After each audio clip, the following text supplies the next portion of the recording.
Olá a todos, sejam bem-vindos a esta segunda aula de Literatura e Cultura Portuguesa do século XX e XXI. Nesta aula, o que nós vamos fazer é continuar a apresentar os diferentes movimentos da literatura portuguesa. Na aula passada, nós falámos do movimento de contracultura. Ao falarmos do movimento de contracultura, estamos a falar justamente de um movimento que vem em resposta a outro movimento anterior.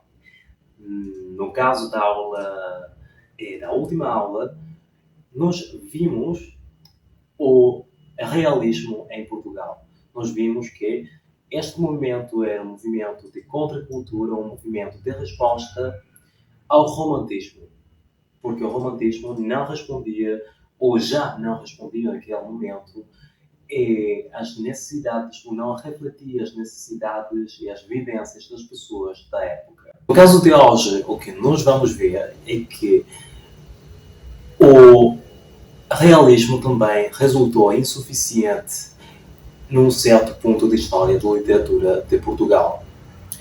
Então, o movimento de contracultura que nós vamos ver hoje e durante esta semana vai ser o simbolismo.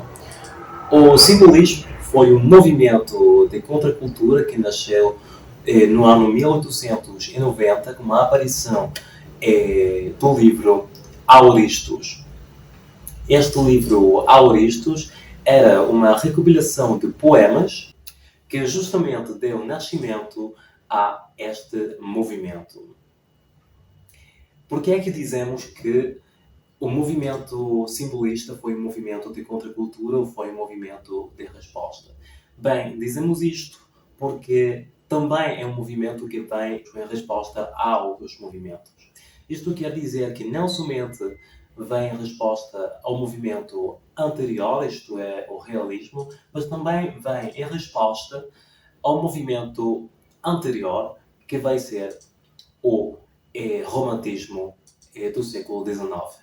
A ideia do simbolismo era que o mundo falhou. O que é que isto quer dizer? Por que é que dizemos que o mundo falhou? Podemos dizer que o mundo falhou desde duas perspectivas diferentes. Desde a primeira perspectiva, podemos dizer que o mundo falhou desde o ponto de vista social.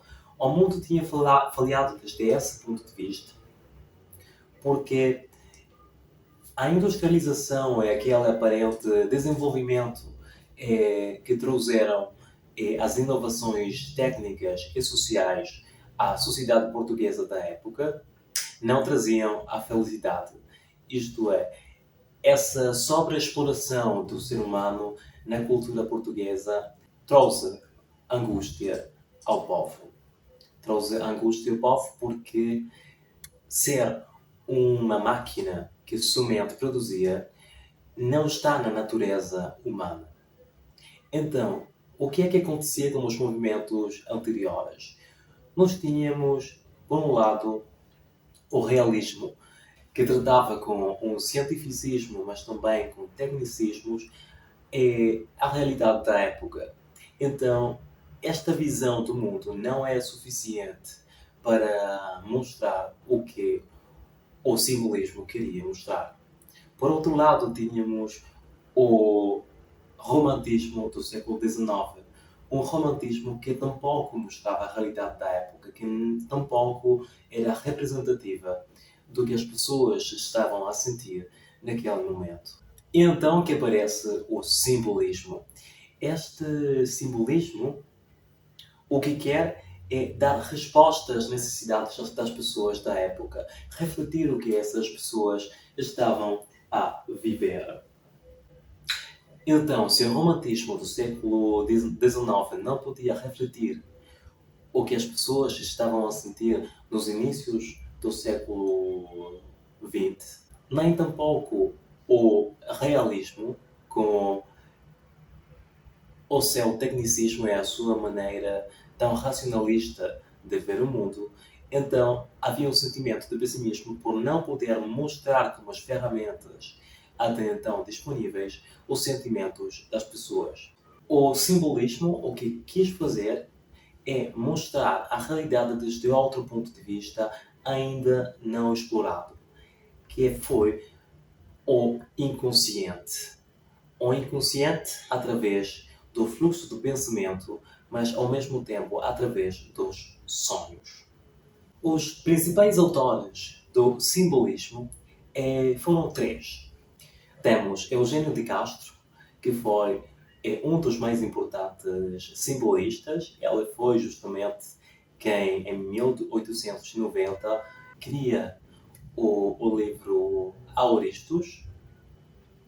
As suas características formais, as características formais da sua poesia, foi a presença de rimas, mas também de riqueza ao nível lexical.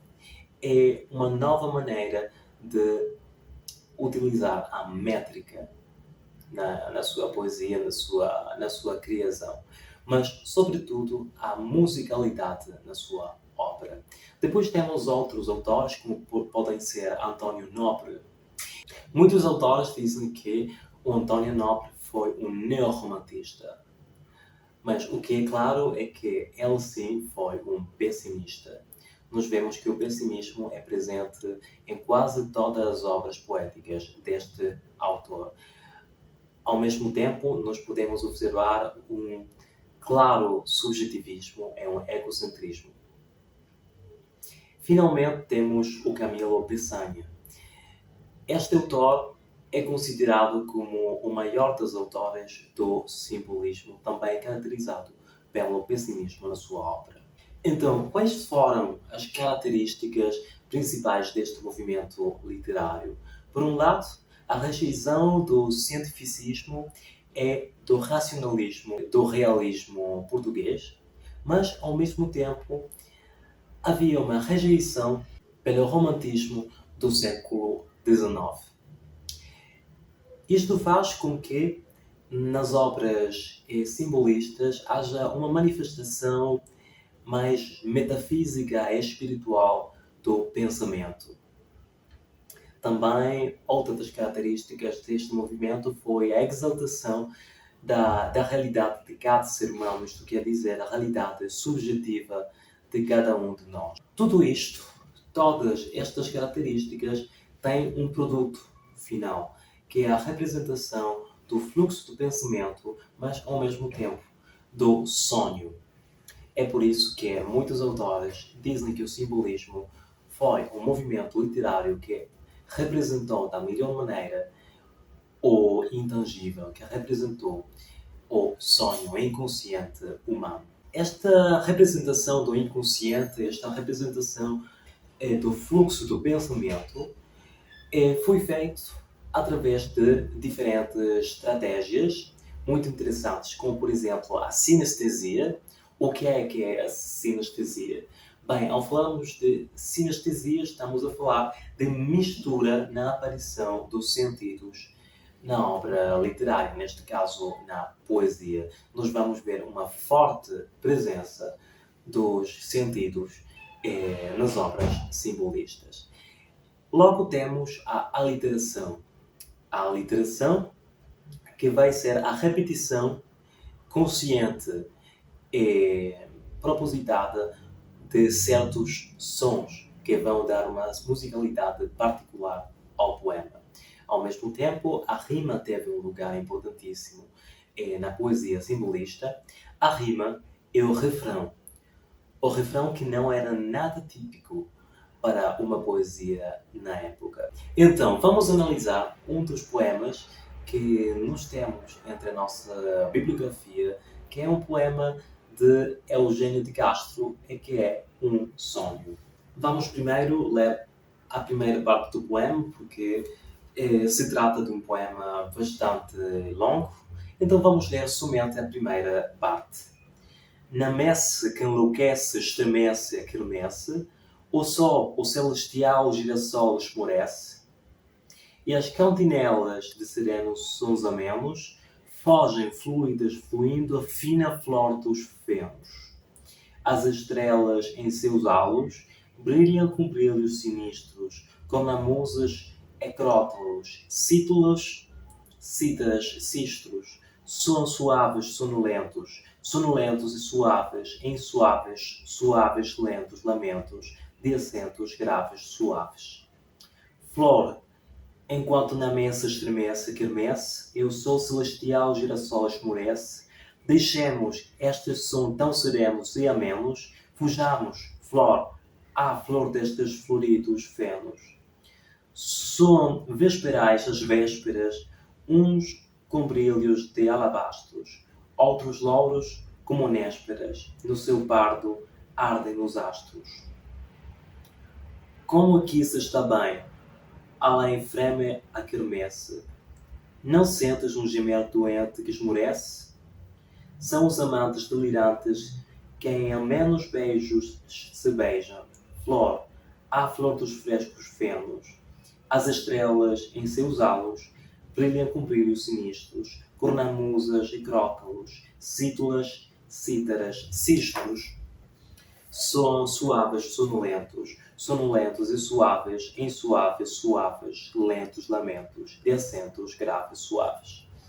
Depois o poema continua, mas o que é importante aqui, o que é importante neste poema, é que existem ou que estão presentes aquelas características formais das quais falávamos antes. A sinestesia, a aliteração, a rima e o refrão. Por exemplo, no início do poema, nós temos: na messe que enlourece, estremece a quermesse. Aqui nós vemos uma repetição de sons chamada eco. Sim, aqui nós podemos escutar claramente. Na messe que enlourece, estremece a quermesse. Depois nós podemos ver uma aliteração.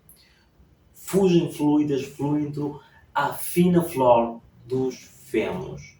Fogem fluidas, fluindo a fina flor dos fenos. F. Todo o tempo estamos a produzir o som F. Logo, temos, como já dizemos antes, muitas produções literárias que são os refrões, isto é, a repetição de uma parte do poema. As estrelas em seus halos brilham com brilhos sinistros, cornamusas e crótalos, cítulas, cítaras, cistos. São suaves, sonolentos, sonolentos e suaves, em suaves, suaves, lentos, lamentos, de acentos graves, suaves. Nós podemos ver que esta parte do poema aparece duas vezes. E, finalmente, nós podemos observar outras características formais, como, por exemplo, o abuso das maiúsculas no texto, neste caso no poema. E se nós continuarmos a analisar o poema, podemos encontrar outras aliterações, como, por exemplo, beijos se beijam, flor, a flor dos frescos fenos. De novo, a questão das Fs e a repetição do som G. Então, esta tem sido a aula sobre o simbolismo em Portugal. Espero que tenha sido útil. Deixo à vossa disposição todo o material teórico desta semana. Temos um pequeno trabalho prático e vamos ficar aqui por hoje. Vemo-nos na semana que vem e até logo!